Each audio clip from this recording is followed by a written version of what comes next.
Yeah, I did in a workshop for 25 odd Scrum Masters, and I asked them a question. How do you measure the success and failure of the Scrum Master? I gave them a mural board, right, and two sides of it, and I asked them to use sticky note to paste on them. And they came up with a really great idea. All those were good, but there was a flaw in it. And that's what I'm going to share. I'm going to share the real data from the class. Right? So just stay with me. And by the way, in the meantime, in case if you have still not subscribed to our channel, just go and subscribe to the channel. And let me share my screen. Where is it? So here you go.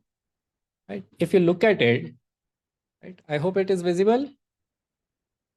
Right. Okay. So if you look at it, on one side is the success and the failure. Right. If you read the sticky note on success criteria, development team grow and become more self-organizing, holistic delivery, ensure transparency, events are conducted by team as self-organizing team, delivery and product owner is able to increase business value, Scrum team is continuously improving visibility, Scrum team is self-organizing, right? Agile mindset, focus on functionalities, right? There may be something odd one celebration takes place, which is okay. Right? Team understands Scrum and enacted.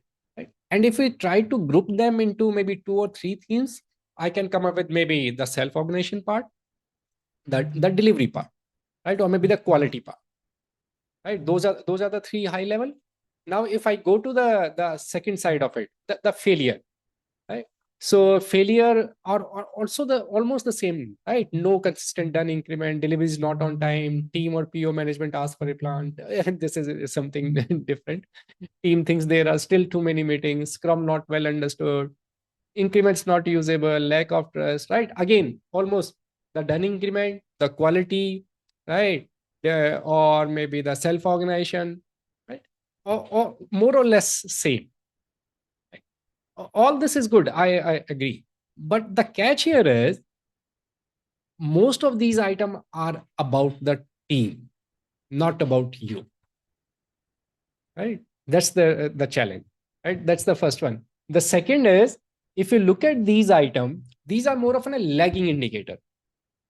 What does it mean? It means that by the time your sprint goal is not achieved, by the times maybe your definition of done is broken, right? That time is gone. You are already late, right? Then what to do? That's the second. The third challenge is if you look at it, there are so many things which are not in your control, right? You are not the one who is writing the code. You are not the one who is maybe approving the budget, right? You are not the one who is maybe taking care of the hiring or firing of the people. Then, and if you are not doing it all, then how would they define your measurement or your KRAs, right? So that's the tricky part. But if you look at it, does it mean as an Scrum Master you are not accountable for all these? You still are, right? But you should take it in a different way. What is that different way?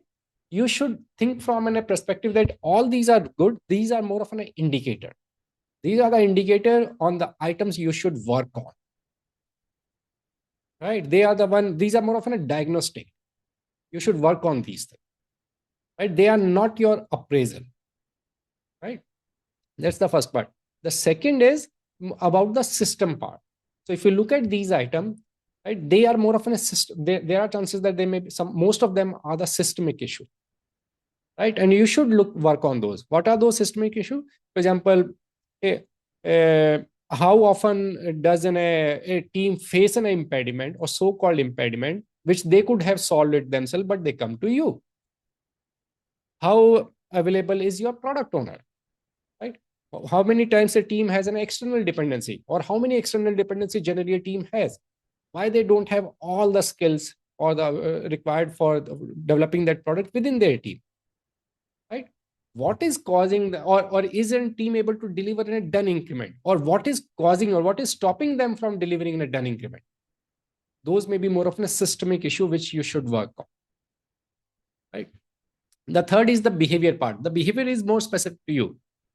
What is your behavior throughout your sprint cycle, right? Think about it. If you go to a sprint planning, is the one are you the one who is always moderating or who is kicking off the session, right? And similarly other things also. And that's where you should ask yourself, what in case if you as a scrum master is not available for the next two sprint, what would be the impact on your team? There are two ways. One is, if your response is, if I am not available, I think the retrospective will not happen. The team will not be able to track the dependencies.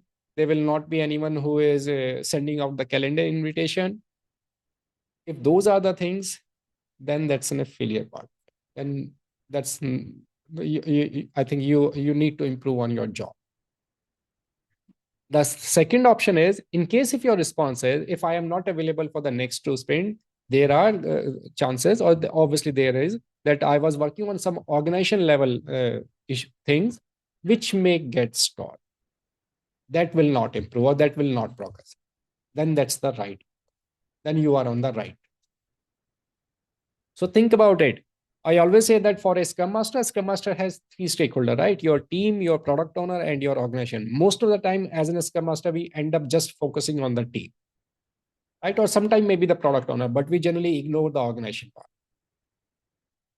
right? As you progress in your Scrum implementation, your focus should move away from your team towards your organization. It doesn't mean you are going to forget about your team. You will still be focusing on your team, but you're more focus on the organization. Right? So now go back, work with your Scrum Master community, and identify or find out yourself, how are you going to measure the success or failure of a Scrum Master in your organization. I hope this was helpful. And in case if you found some value out of it, just like the video and subscribe to our channel. Thank you.